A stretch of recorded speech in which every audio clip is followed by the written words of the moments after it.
সুপ্রিয় দর্শক আসসালামু আলাইকুম। মিসেস রহমান কুক হাউসে আপনাদের সকলকে আমন্ত্রণ জানাচ্ছি। আজকে আমার রেসিপি মিষ্টি কুমড়ো দিয়ে মাছের মাথা। আর এই তরকারিটা খেতে কিন্তু অসাধারণ লাগবে। রান্নাটা খুবই সিম্পল কিন্তু খেতে কিন্তু অসাধারণ। তো শুরু থেকে শেষ পর্যন্ত ভিডিওটি দেখতে থাকুন, আশা করছি আপনাদের কাছে ভালো লাগবে।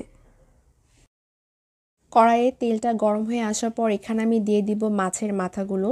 মাছের মাথা আমি এভাবে ছোট ছোট পিস করে আমি কেটে নিয়েছি। কেটে নেওয়ার পর আমি লবণ আর হলুদ দিয়ে আমি মেখে রেখেছিলাম।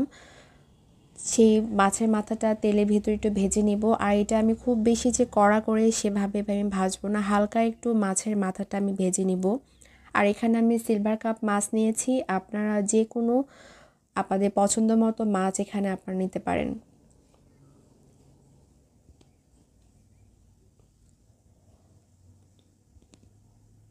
মাছের মাথাটা হালকা একটু ভেজে নেওয়ার পর এখানে আমি পরিমাণ মতো এখানে কাঁচামরিচ আমি অ্যাড করে দিব। এখানে আমি 7 থেকে 8টি কাঁচামরিচ দিয়েছি। ঝালটা অবশ্যই আপনাদের টেস্টের উপর ডিপেন্ড করবে। আর সেই সাথে আমি এখানে দিয়ে দিতে হবে 1 চা চামচ এখানে আদা বাটা। আদা বাটা কাঁচামরিচটা দেওয়ার পর তেলের ভিতরে একটু ভালোভাবে ভেজে নিতে হবে, যেন কাঁচামরিচ আর আদার যে স্মেলটা সেটা মাছের সাথে যেন খুব ভালোভাবে মিশে যায়।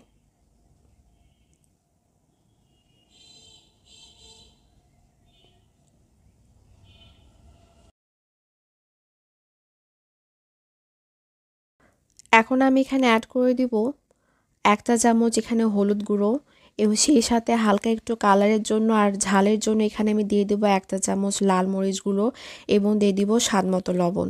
সব কিছু দেওয়ার পর ভালোভাবে কষিয়ে নিতে হবে। কষিয়ে নেওয়ার পর আমি এখানে পরিমাণ মতো পানি এখানে অ্যাড করে দিব। আর এক্সট্রা কোনো মশলা আমি এখানে অ্যাড করব না। এটা খুব সিম্পল একটা রান্না, কিন্তু খেতে কিন্তু অসাধারণ। আপনারা যখন বাসায় এভাবে যখন রান্না করবেন তখন আপনারা খেলেই বুঝতে পারবেন যে এটা কতটা বেশি টেস্টি। এখন কষিয়ে নেওয়ার জন্য আমি এখানে পরিমাণ মতো একদম ফুটন্ত গরম পানি এখানে অ্যাড করে দিলাম। গরম পানিটা দেওয়ার পর এটা আমি কিছুক্ষণের জন্য ঢাকা দিয়ে দিব, খুব ভালোভাবে এটা কষিয়ে নেওয়ার জন্য বা সেদ্ধ হওয়ার জন্য। ঢাকনা খুলে আমি আপনাদেরকে দেখিয়ে দিচ্ছি মাছটা কিন্তু খুব ভালোভাবে কষিয়ে নেওয়া হয়ে গেছে। এখন কষিয়ে নেওয়ার পর এখানে আমি মিষ্টি কুমড়ো এখানে রেখেছিলাম। জাস্ট আমি কিভাবে কেটেছি আপনারা দেখতেই পাচ্ছেন। জাস্ট বেশি চিকনও না বেশি মোটাও না, জাস্ট এরকম একটা স্লাইস করে আমি কেটে নিয়েছি। সেই মিষ্টি কুমড়োগুলো আমি এই ভেতরে দিয়ে দিব। আর অবশ্যই মিষ্টি কুমড়ো দেখবেন, যদি মিষ্টি কুমড়ো যদি ভালো হয় তাহলে কিন্তু সে তরকারিটা খেতে আরও বেশি টেস্টি হয়। তো কুমড়োটা দেওয়ার পর খুব ভালোভাবে মাছের সাথে এটা মিক্সড করে নিতে হবে। আর এখানে কিন্তু এক্সট্রা এখন আর পানি দিব না, আমি এখন এটা ঢাকা দিয়ে দেবো, কারণ কুমড়ো থেকে অলরেডি পানি বেরিয়ে আসবে। মিষ্টি কুমড়োটা আর একটু ভালোভাবে সেদ্ধ হওয়ার জন্য আমি এখানে অফ স্কিন হাফ কাপের মতো এখানে গরম পানি অ্যাড করে দিয়েছি। আর গ্রেভিটা খুব ভালোভাবে ফুটিয়ে আসার পর এখানে আমি পুঁইশাকগুলো দিয়ে দিলাম। আর এই পুঁইশাকটা আমাদের বাড়ির ছাদের হয়েছিল, সেই পুঁইশাকটা আজকে আমি দিয়েছি। এটা একদমই অর্গানিক, কোনো সার কিচ্ছু দেওয়া নাই, আর একদম গাছের টাটকা পুঁইশাক। পুঁইশাকটা এটা অপশনাল, আপনাদের যদি পছন্দ হয় তাহলে পুঁইশাকটা অ্যাড করবে, না যদি আপনারা পছন্দ না করেন তাহলে এটা স্কিপ করতে পারেন।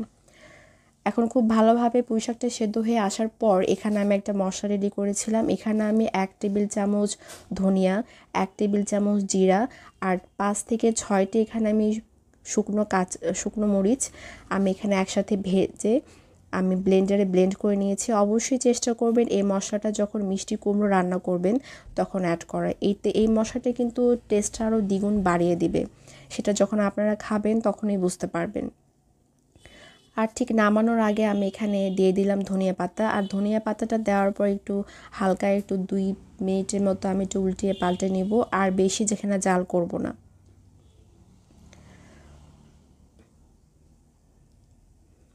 এখন এটা হয়ে গেছে, আমি এখন নামিয়ে আপনাদেরকে পরিবেশন করে দেখাচ্ছি।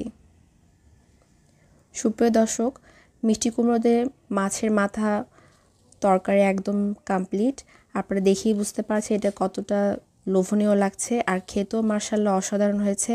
আপনারা বাসায় অবশ্যই ট্রাই করবেন আর আমাকে কমেন্টে জানাবেন।